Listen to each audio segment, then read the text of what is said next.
और अब खबर उत्तर प्रदेश में मथुरा श्री कृष्ण जन्मभूमि की, जहां अब अखिल भारतीय अखाड़ा परिषद ने श्री कृष्ण जन्मभूमि परिसर में अयोध्या की तरह कार सेवा करने की घोषणा कर दी है। 9 अगस्त को इस कार सेवा का ऐलान हुआ, तो क्या अब अयोध्या की तरह ही मथुरा की बारी आने वाली है? मथुरा में संत समाज तैयारी कर रहा है।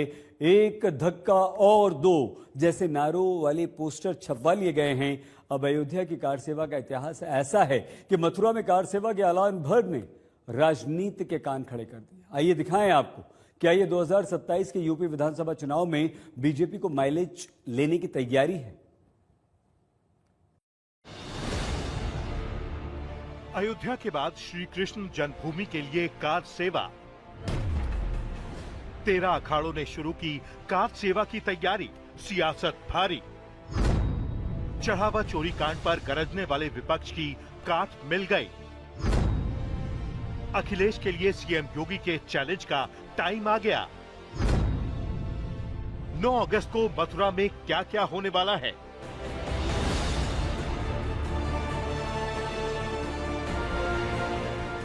अयोध्या में चढ़ावा चोरी कांड पर विपक्ष ने गरजना शुरू किया और अखिलेश ने चढ़ावा चोरी को मुद्दा बनाया, तो सीएम योगी ने मथुरा में कृष्ण जन्मभूमि वाला चैलेंज दे दिया। अपने को धार्मिक कहलाने का प्रयास कर रहे हो तो मथुरा वृंदावन पे खुल करके बोल दीजिए। हमारे घर के पास वो बहुत है वो, और हर दिन राधे राधे कहते हैं। श्री कृष्ण जन्मभूमि के बारे में बोलिए, तब हम सच मानेंगे। राम धन जो खाएगा वो भाजपा ही कहलाएगा। अब सवाल ये है कि अयोध्या पर बीजेपी को घेरने वाले अखिलेश यादव क्या कृष्ण जन्मभूमि पर घेरेंगे? क्योंकि अब मथुरा में श्री कृष्ण जन्मभूमि पर कार सेवा का आह्वान हो चुका है और बाकायदा इसके लिए तारीख का ऐलान भी हो चुका है।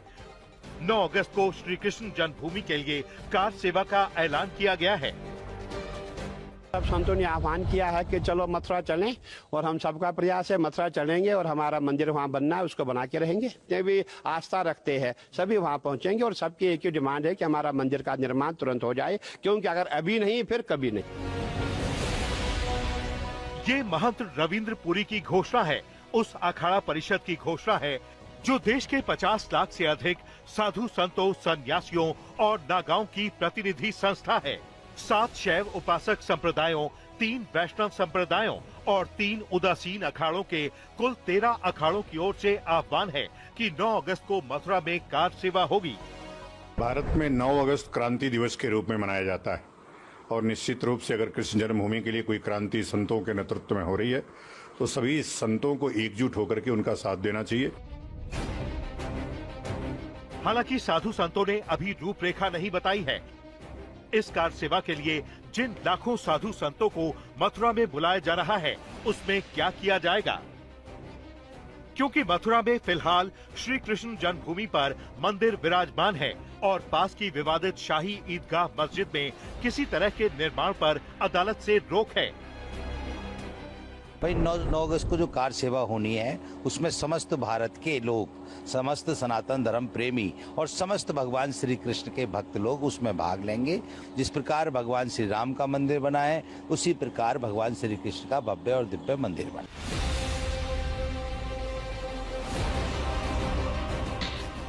अखाड़ा परिषद की योजना के मुताबिक 9 अगस्त को बड़ी संख्या में साधु संत सन्यासी दिल्ली से मथुरा की ओर कूच करेंगे। मथुरा पहुंचने के बाद जन्म स्थान के करीब कान्हा को माखन मिश्री का भोग लगाया जाएगा। इसके बाद मंदिर परिसर के बाहर भजन कीर्तन और चालीसा पाठ आदि किए जाएंगे। जैसा कि सीएम योगी अखिलेश यादव को मथुरा में श्री कृष्ण जन्मभूमि आंदोलन में जुड़ने की चुनौती दे चुके हैं, क्या ये वही आंदोलन है जिसका ऐलान अखाड़ा परिषद ने किया है, जिसके लिए कार सेवा शुरू हो रही है? भारतीय जनता पार्टी ने गांव-गांव में चंदा किया था, अभी तो उसका हिसाब किताब नहीं हुआ है।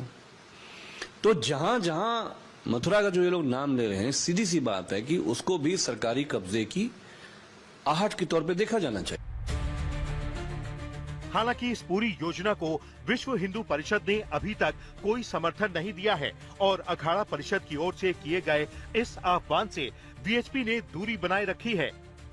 लेकिन ये सच है कि बीजेपी के लिए मथुरा 2027 की चुनावी राजनीति की एक बड़ी धुरी साबित हो सकती है। भाजपा मथुरा में एक बार फिर हिंदू भावनाओं को भड़काकर सत्ता का खेल खेलना चाहती है, लेकिन राम मंदिर निर्माण गवाह है कि वहां पर मंदिर बना माननीय सुप्रीम कोर्ट के आदेश के बाद। भाजपा ने तो ट्रिपल तलाक पर कानून बनाया, लेकिन राम मंदिर का निर्माण कानून बनाकर नहीं किया।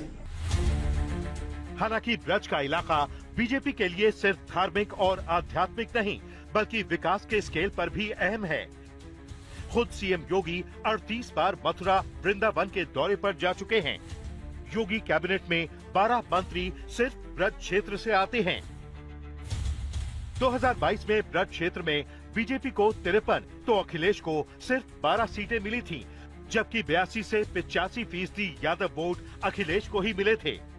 लेकिन 2024 लोकसभा चुनाव में समाजवादी पार्टी का प्रदर्शन सुधरा और बीजेपी 53 सीटों से घटकर 42 विधानसभा इलाकों में ही बढ़त पा सकी, जबकि समाजवादी पार्टी 12 विधानसभा सीटों से आगे बढ़कर 23 विधानसभा इलाकों तक पहुंच गई। ऊपर से 2024 में इंडिया गठबंधन को करीब 87 से 89% तक यादव वोट मिले। यूपी में 2027 के विधानसभा चुनाव अब नजदीक आ रहे हैं। ऐसे में हिंदुत्व की पिच पर सीएम योगी अपने चिर परिचित अंदाज में खेल रहे हैं। इस बीच मथुरा में साधु संतों की कार सेवा सीएम योगी के मिशन को पूरी धार देती हुई दिखाई देती है। लखनऊ से संतोष शर्मा के साथ आज तक ब्यूरो।